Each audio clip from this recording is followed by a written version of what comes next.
সোহরাব হাসান, বরাবরই যদি আমরা রাজনৈতিক ইতিহাস পড়তে যাই আমরা দেখি যে আমাদের রাজনীতির সাথে অস্থিরতার এক ধরনের নিবিড় সম্পর্ক আছে। আমাদের রাজনীতির চর্চায় আসলে মূল ত্রুটিটা কোন জায়গায়? ধন্যবাদ এবং রনি ভাইকে শুভেচ্ছা। রনি ভাই অনেক একেবারে গভীরে বিশ্লেষণ করলেন বাংলাদেশের রাজনীতির দুর্বলতা, সবলতা তো নেই, দুর্বলতা, ব্যর্থতা। জুলাই অভ্যুত্থান 1 বছর আগে কেন দাবানলে পরিণত হলো? আওয়ামী লীগের 15 বছরের শাসনেই তো বিরোধী দলের প্রতি দমন পীড়ন, কথা বলতে না দেওয়া, সংবাদপত্র বা বাক স্বাধীনতা রুদ্ধ করার চেষ্টা ছিল। এটা দাবানলে পরিণত হলো অপমান থেকে, অপমান করা থেকে। যখন সাবেক প্রধানমন্ত্রী বললেন এরা রাজাকারের বাচ্চা বা নাতি, তখন মানুষ তার যে মনুষ্যত্ব বোধ সেটা জাগ্রত হলো যে এটি তো হতে পারে না, আমাকে তো অপমান করতে পারেন না। কিন্তু 1 বছর পর সবচেয়ে দুর্ভাগ্যের বিষয় যে 1 বছর পর আমরা কিন্তু সেই রাজনীতিতে ফিরে গেছি, অপমানের। এখন সেই অপমানের রাজনীতিতে এখন চরিত্র পাল্টেছে। আওয়ামী লীগ নেই, আওয়ামী লীগের কোনো নেতা কর্মী নেই, তারা কেউ পালিয়েছে, কেউ জেলে, কেউ আত্মগোপনে। কিন্তু এখন সেই ভাষায় এবং কোনো কোনো ক্ষেত্রে বলবো যে গত 2-3 দিনে যেটা হয়েছে সেটা আরো জঘন্য, আরো নিষ্ঠুর, আরো এতটা অমানবিক হয়ে উঠেছে। অমানবিক তার মানে হচ্ছে শুধু এটা সামাজিক যোগাযোগ মাধ্যম থেকে এসেছে তাও নয়, আমাদের ভেতরে হয়তো এই কালিমা ছিল। এই যারা রাজনীতি চর্চা করেন, এ দল ও দল বেদল, হ্যাঁ, তাদের ভিতরে এটা হয়তো ছিল।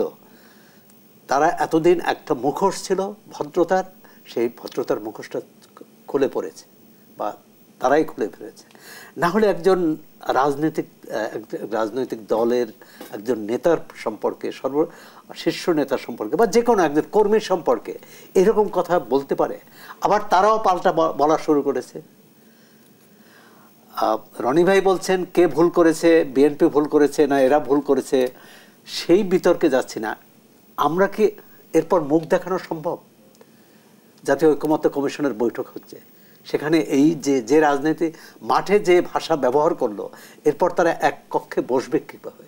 আপনি চিন্তা করুন যে আপনি যাকে বলছেন, আমরা তো রাজনীতি ভাষা বলি নরাধম, নিষ্ঠুর, কি বলে নিপীড়নকারী, ফ্যাসিবাদ, ফ্যাসিস্ট, কিন্তু এটা তো ওই ভাষা না। এটা একেবারেই কি বলবো যে মানে অসভ্যতা। তাই রাজনীতিতে আমরা 1 বছরে এতগুলো মানুষ জীবন দিল, এত আত্মত্যাগ, এত মানুষ আহত হলো, এবং আমরা বর্ষপূর্তি পালন করছি যে গণতন্ত্রের অভিযাত্রার পথে। আজকে কি হচ্ছে? মানে আমি চিন্তা করতে পারি না যে এই ভাষায় কথা বলতে পারে কেউ। মানে ঘরের, আমরা অনেক সময় বলি না যেটা খুবই অপমানকর, যে বস্তির ভাষা, বস্তির মানুষ এ ভাষায় কথা বলে না। কারণ আমরা তথাকথিত ভদ্র মুখোশধারী যে মানুষগুলো যে কথা বলে, এবং দেশের সেরা শিক্ষা প্রতিষ্ঠানের সেরা দলের, কারণ তারা তো গণতন্ত্র অর্জন করে, গণতন্ত্র স্বৈরাচার হটিয়ে গণতন্ত্র অর্জন করেছে। গণতন্ত্রের পথে তারা একটা সুস্থ রাজনীতি, সুস্থ সমাজ দেবে। কিন্তু এসব কি হচ্ছে? যে বাস্তবতা আপনি তুলে ধরলেন সোহরাব হাসান, আপনি বলছিলেন যে বস্তির ভাষা, তাদের হাতে দেশ কতটা নিরাপদ? না, বস্তির ভাষা বললে আমি আবারও ক্ষমা চাচ্ছি যারা বস্তিতে বসবাস করেন, বস্তিতে এই ভাষা নেই। এরা যে ভাষা বলছে এই ভাষা বস্তিতে নেই। সুতরাং এটা আমি মনে করি সবার আয়নায় নিজের মুখ দেখা উচিত। যারা অপরকে এই ভাষায় কথা বলছে, এই ভাষায় অপমান করছে, সেই অপমানটা তার উপর কি লাগে না? তারা একসঙ্গে আন্দোলন করেছে, একসঙ্গে বিজয় রচনা করেছে। আর মূল রাজনীতির সমস্যা হচ্ছে কেউ ধরে নিয়েছে বিজয়ী হয়ে গেছে, কেউ ধরেছে বিজয় হাতছাড়া হয়েছে। এই যে হাতছাড়া হওয়া আর বিজয়ী হয়ে যাওয়া, দুজনের, যার হাতছাড়া হয়েছে মনে করছে যে আমি আর ক্ষমতা পাচ্ছি না, তার ভেতর যে ক্রোধ, আর তিনি মনে করছেন যে বিজয় তো আমাদের হাতে, ক্ষমতা তো আমাদের হাতেই, তার মধ্যে যে একটা আত্মতৃপ্তি, একটা আত্মগরিমা, এবং সেটা আস্ফালনে পরিণত হয় কখনো কখনো। এই যে মানে আমি বুঝতে পারি না যে এরকম আপনি যদি আমরা 50 বছরের রাজনৈতিক ইতিহাসে যদি এই ভাষা, এই ভোকাবুলারি কোথাও পাবেন না। মানে প্রতিপক্ষের সাথে কিভাবে কি ভাষায় কথা বলতে পারে।